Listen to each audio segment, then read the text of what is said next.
What exactly is فرقان؟ فرقان اصل میں کیا ہے؟ یہ صرف کوئی نام یا کوئی شاعرانہ اصطلاح نہیں ہے جو قرآن میں استعمال ہوئی ہے، بلکہ یہ ایک ٹول یعنی عملی آلہ ہے چیزوں کی اصلیت جاننے کا آسمانی تعین کے ساتھ متعین کیا گیا الہی سٹینڈرڈ یا معیار۔ یہ لفظ فا را قاف کی روٹ سے آتا ہے،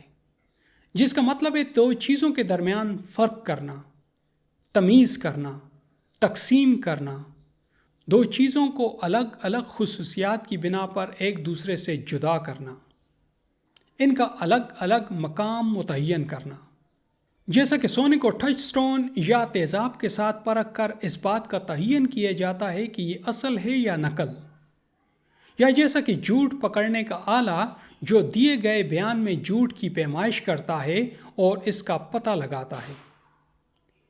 یا جیسا کہ پانی کا ایک فلٹر جو خالص پانی کو تو جانے دیتا ہے مگر مختلف کثافتوں اور نقصان دہ مواد کو روک لیتا اور اس کو تلف کر دیتا ہے۔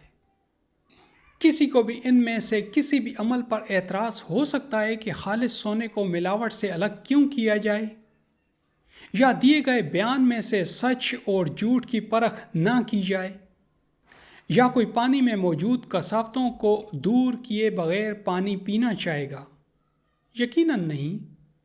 ہم میں سے ہر صحیح الدماغ شخص اس عمل کو اپریشیٹ کرے گا، یعنی اس سے بڑا خوش ہوگا، سوائے ان لوگوں کے جو جھوٹ یا ملاوٹ بیچ کر کچھ تھوڑا سا فائدہ حاصل کر رہے ہوں۔ اصل میں یہی الہی کرائیٹیرین یا پیمانہ ہے، یہی وہ ٹول یعنی آلہ ہے جو اللہ نے اصل کو نقل سے الگ کرنے، صحیح کو غلط سے ممیز کرنے، سچ کی جھوٹ سے تمیز کرنے، روشنی کو اندھیرے سے الگ کر کے دیکھنے اور مستقل ابدی یا حقیقی سچائیوں کو علاقائی ثقافتی اضافتوں اور تاریخی مفروضوں سے آخری درجے میں جدا کر کے دیکھنے کے لیے نازل کیا ہے۔ زمین و آسمان کو بنانے والا قرآن کو فرقان کہتا ہے، اور نہ صرف کہتا ہے بلکہ ایکسپلین کر کے بتاتا ہے کہ یہی وہ واحد سٹینڈرڈ یعنی معیار ہے جسے میں نے تمہارے لیے ٹھیک کو غلط سے اور سچ کو جھوٹ سے الگ کرنے کے لیے آفیشیلی یعنی اپنے ہاتھ سے سرکاری طور پر متعین کر دیا ہے، اور یہی وہ واحد معیار ہے جس کے مطابق دنیا اور آخرت میں تم سے جزا اور سزا کا معاملہ ہونا ہے۔ ہر چیز، چاہے وہ زبان سے لفظوں کی صورت میں ادا الفاظ ہوں یا اوراق کی سطح پر لفظوں کی صورت لے کر کتاب کی صورت میں ڈل چکے بیانات، ہر بات، ہر عمل، ہر رائے must pass through this filter or left aside، یعنی اس فلٹر سے اسے لازمی گزرنا ہوگا یا اسے ترک کر دیا جائے۔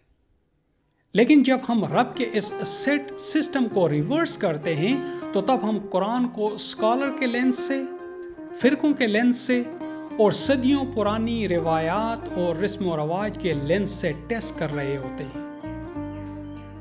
تب اصل میں ہم فرقان کو کھو بیٹھتے ہیں، ہم کلیئرٹی یعنی چیزوں کی اصلیت کو سمجھنے کی صلاحیت کو لوز کر بیٹھتے ہیں، ہم اس لینس کو ضائع کر بیٹھتے ہیں جس سے ہم نے ہر چیز کو دیکھنا تھا، جس نے ہماری طرف آتی چیزوں میں سے اوپر بیان کی گئی سب کثافتوں کو دور کر کے صرف پاکیزہ چیزوں سے ہمیں بلیس کرنا تھا۔ اور یہی وہ کمپلین ہے جو نبی کے حوالے سے ان لوگوں کے خلاف قرآن میں درج ہے جو ایسا کرتے ہیں۔ جب ہم یہ کرتے ہیں تو دراصل اس متعین پیمانے کو ریجیکٹ کر رہے ہوتے ہیں جو اس کائنات کے خالق نے نازل کیا، اور نبی اور ان کے اسٹوڈنٹس اور ساتھیوں اور بعد کے آنے والی نسلوں نے کامیابی سے استعمال کر کے ثابت کیا کہ وقت اور حالات جو بھی ہوں،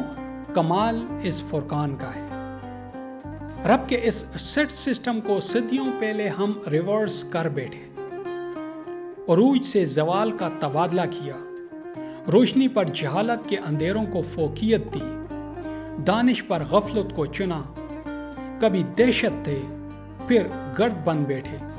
جسے کوئی بھی پاؤں کی ٹھوکر سے اڑاتا پھرے۔ صدیوں سے اس بربادی کا شکار، مگر اب بھی اصرار یہی ہے کہ یہی طریقہ درست ہے اور یہی راہ ٹھیک۔ سوچیے گا، خود سے سوال کیجیے گا، ورنہ کل برے میدان میں آپ سے سوال کیا جائے گا۔ فرقان ایک ہی ہے، جیسے اللہ ایک ہے۔ اپنا قیمتی وقت دینے کے لیے آپ کا بہت بہت شکریہ۔